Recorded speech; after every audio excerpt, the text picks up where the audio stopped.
Makakausap natin ngayon, Bicol Saro Party List Representative Terry Ridon. Magandang gabi po sa inyo, Congressman. Ay, magandang gabi po. Maraming salamat po sa pag-imbita. Opo, sa tingin po ba ninyo may basihan itong reklamo na isinampa ni Attorney Man Scarpio? Tingin ko dapat ibasura ho ng piskalya ho yan sa pinakamagang panahon kasi una ho sa lahat, meron ng kapangyarihan po yung Kongreso bilang impeachment proceeding na magpakuha po ng mga dokumento kahit po mga AMLAC reports. Kasi yung pong sinasabi niya nga confidentiality, para po ito doon sa hindi ho dapat mag-divulge doon sa mga subject ng po mga investigasyon. Ibang bagay naman po ito Kasama ho mismo doon sa batas ng AMLAC, yung pong information sharing doon sa iba't ibang mga ahensya, iba't ibang mga opisina. At kasama po yung Kongreso niyan. So ito po ba'y espesipiko na nakasaad sa batas na hindi po, na kailangan po ay public o pwede pong makakuha ng mga dokumentong personal kung ito'y may kinalaman sa isang impeachment case? Nakasulat po yan? Hindi ho yung nakasulat, pero kasama ho doon sa kapangyarihan ng Kongreso sa konstitusyon, yung pong pagkakaroon po ng hearing kung saan meron pong kapangyarihan ng subpoena.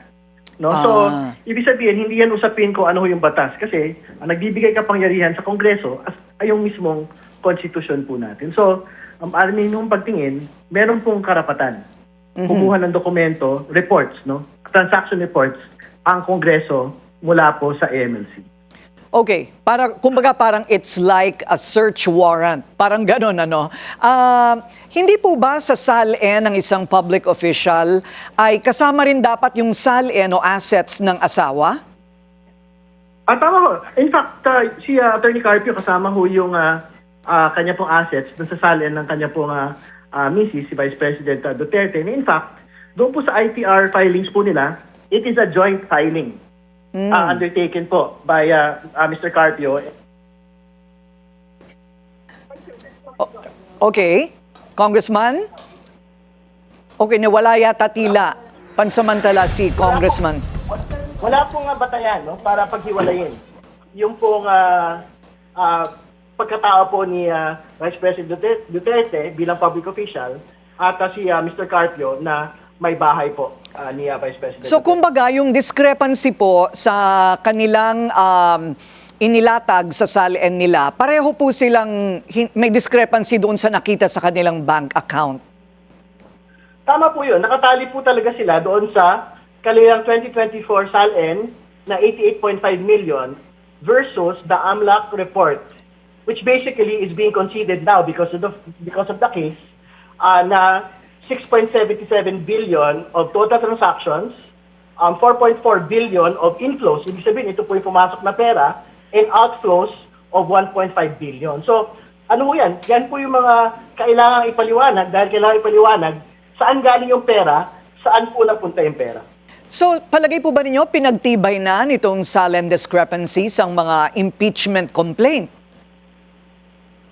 Ayan po tingin ko yung pinakamalaking bala ng impeachment proceedings po sa kasalukuyan. In fact, marami hong mga hindi pa sigurado nung umpisa, pero nung nag-disclose nung po 6.7 billion in total transactions, na sobrang hirap po nga ipaliwanag versus the 88.5 million in net worth sa 2024 SALN. Tingin ko maraming mga kinatawan talagang kumbinsido sa probable cause po to impeach the Vice President. Ang susunod daw po na tatalakayin sa impeachment hearing ay yung tax records naman ng BICE.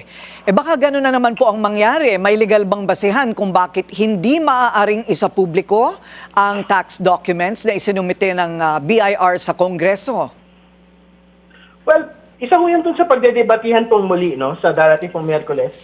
If we will unseal on the day or we will just transmit it to the Senate if it comes to that, or pwede rin po na we will unseal but in executive session. So those are the choices that the committee will have to decide on Wednesday po. Okay, maraming salamat po sa inyong oras. Bicol Saro Party List Representative Terry Ridon. Manatiling nakatutok sa Bilyonaryo News Channel. Sumubaybay sa aming social media accounts at mag-subscribe sa aming YouTube channel para sa mga bago at eksklusibong balita.